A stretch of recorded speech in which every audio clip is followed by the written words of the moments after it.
Hier soir, je suis entrée dans le salon pour réveiller mon mari et je me suis figée en voyant son téléphone sur le canapé, ouvert et illuminé par des messages d'une femme du moins.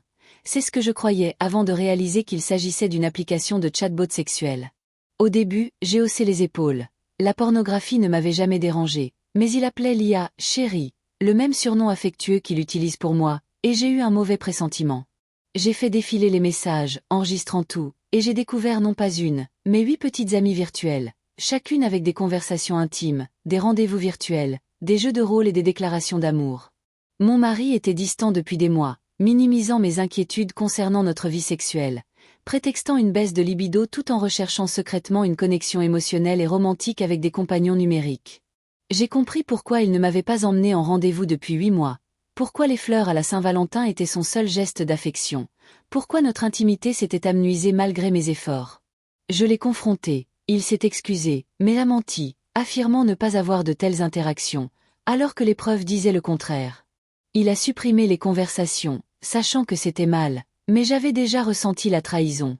J'ai exigé une thérapie de couple, qu'il a acceptée à contre-cœur, promettant d'être un meilleur mari, même si je doutais de sa capacité à changer. Nous étions jeunes, mariés depuis un peu plus d'1 an, et je ne savais pas si je pourrais m'en remettre. Les conseils des internautes ont confirmé mes soupçons. L'infidélité émotionnelle avec une IA est comparable à une véritable infidélité, une rupture de confiance, un signe de négligence et des fantasmes qui remplacent le partenaire.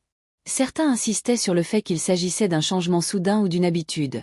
D'autres me rappelaient que la pornographie est acceptable si elle ne remplace pas l'intimité, mais qu'une véritable connexion romantique avec une IA dépasse les bornes. J'ai repensé à mon éducation, fille de pasteur, où le mariage était sacré et où l'on attendait des femmes qu'elles réparent les hommes brisés, et j'ai réalisé que je ne lui devais pas de réparer ses manquements moraux.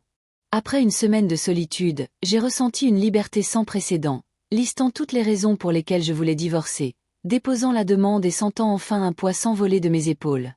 L'approbation de ma mère m'a aidé à accepter ma décision. Il avait rompu les vœux du mariage et j'étais justifiée de partir. J'ai compris l'importance de pouvoir compter sur les femmes amies, familles, même des inconnus ayant vécu des souffrances similaires pour obtenir du soutien, des conseils et des orientations pratiques, et de faire confiance à mon intuition sans me sentir obligée de faire plaisir à tout le monde.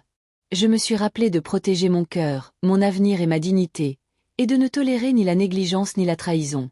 Peu après, j'ai volé une part de pizza dans son réfrigérateur, emballé pour évacuer ma colère, et j'ai savouré le soulagement de ma liberté retrouvée.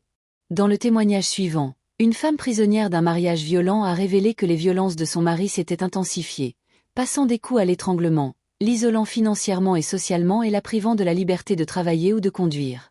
Elle a raconté comment, terrifiée, sans économie, sans moyen de transport et avec peu d'espoir, elle s'était enfermée dans la salle de bain, réalisant que rester lui serait fatal. Les internautes ont insisté sur l'importance d'agir immédiatement.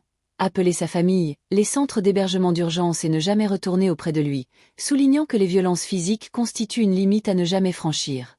Avec l'aide de son frère, elle a commencé à préparer ses affaires, mais son mari est rentré plus tôt que prévu, hurlant et la menaçant. La situation a dégénéré jusqu'à ce qu'une altercation lui laisse le nez en sang et qu'il soit arrêté par la police. Elle a finalement trouvé refuge chez une amie, reconnaissante d'être en sécurité, soulagée de retrouver son indépendance et prête à reconstruire sa vie, à renouer avec ses loisirs et à œuvrer pour son autonomie financière et personnelle. Son histoire, comme la première, met en lumière le courage nécessaire pour fuir la trahison, l'emprise et les violences, pour se faire confiance et pour compter sur la communauté de femmes qui offre soutien, sagesse et force. Dans les deux récits, une vérité fondamentale résonne.